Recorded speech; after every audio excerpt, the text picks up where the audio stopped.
नमस्कार साथियों, कुंजल क्लासेज में आपका हार्दिक स्वागत और हार्दिक अभिनंदन करती हूं। तो आज हम चर्चा करेंगे कि हमारी रीट प्री एग्जाम हो चुकी है। अब रीट मेंस के लिए हम तैयारी करेंगे कि जिनका जो सेफ स्कोर में है, जिनकी 60% से ऊपर बन रही है, तो उनको रीट मेंस की तैयारी में जुट जाना चाहिए। अब सवाल ये बनता है कि कौन से टॉपिक को हम अच्छे से कवर करें जहाँ से क्वेश्चन हर बार बनता है। तो इसके बारे में हम जानते हैं विस्तार पूर्वक, क्योंकि रीट का सिलेबस बहुत बड़ा है ना। एक बार सिलेबस को कंप्लीट करने में 6 महीने लग जाते हैं, ठीक है, और आपकी एग्जाम होने में भी 6 महीने ही है। अब सवाल ये बनता है कि क्या एक बार सिलेबस को कवर करने से क्या हम उसको अच्छी तरीके से पढ़ लेंगे या फिर नहीं। तो एक बार आप सिलेबस को देखोगे तो उसको ढंग से नहीं क्लियर कर पाओगे। सिलेबस को कम से कम एग्जाम से पहले 3 या 4 बार अच्छे से उसका रिवीजन होना जरूरी है।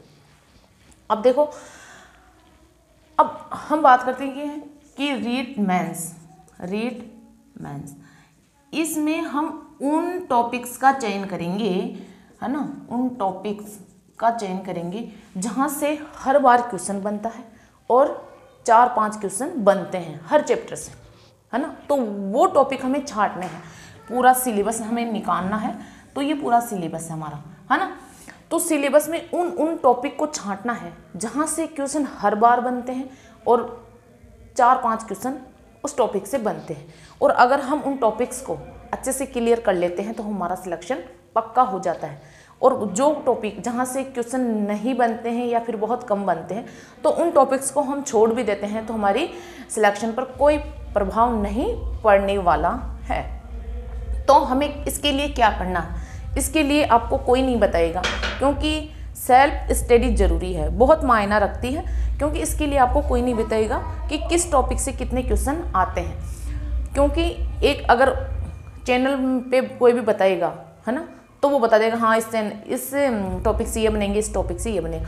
लेकिन वास्तविकता यह है कि इसका एनालिसिस आपको स्वयं को करना पड़ेगा, क्योंकि आपको सिलेबस लेना है और पुराने पेपर लेने हैं। पुराने पेपर आपको जैसे 2011 से लेकर आप 2025 यानी 24 या 25 तक, यहाँ तक आपके रीट मेंस की एग्ज़ाम हुए हैं, जितने भी आपके रीट मेंस एग्ज़ाम हुए हैं, तो आपको उनका पेपर लेना है।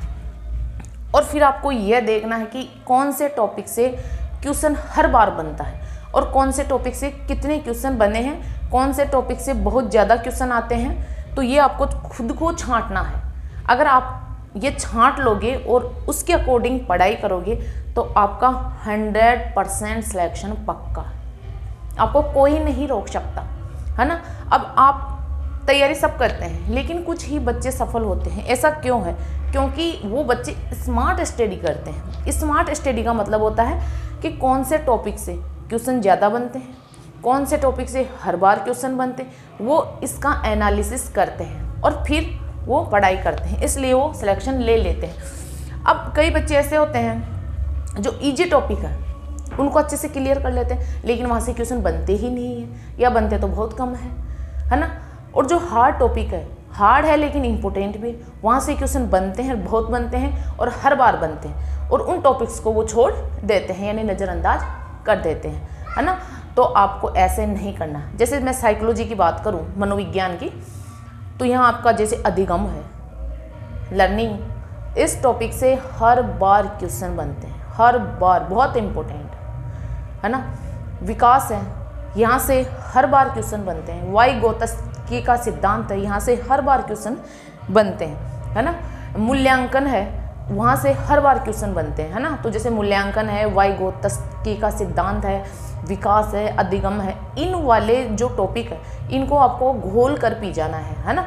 तो हर सब्जेक्ट में, हर जो आपका टॉपिक सिलेबस में है, तो उनका आपको एनालिसिस करना है। जहाँ से बहुत ज़्यादा क्वेश्चन बनते हैं, हर बार बनते हैं, उन टॉपिक्स को आप अलग करिए। जहाँ से क्वेश्चन कम बनते हैं और कभी कभार ही बनते हैं, उन टॉपिक्स को अलग करिए। जहाँ से क्वेश्चन ज़्यादा बनते हैं उन टॉपिक्स को ज़्यादा समय दीजिए, बार बार समझने की कोशिश कीजिए और उनको अच्छे से क्लियर कर लीजिए। कि वहाँ से अगर कोई भी क्वेश्चन बनता है तो मेरा एक भी क्वेश्चन गलत नहीं जाएगा। ये सोचकर आप अपना 100% देने की कोशिश करो।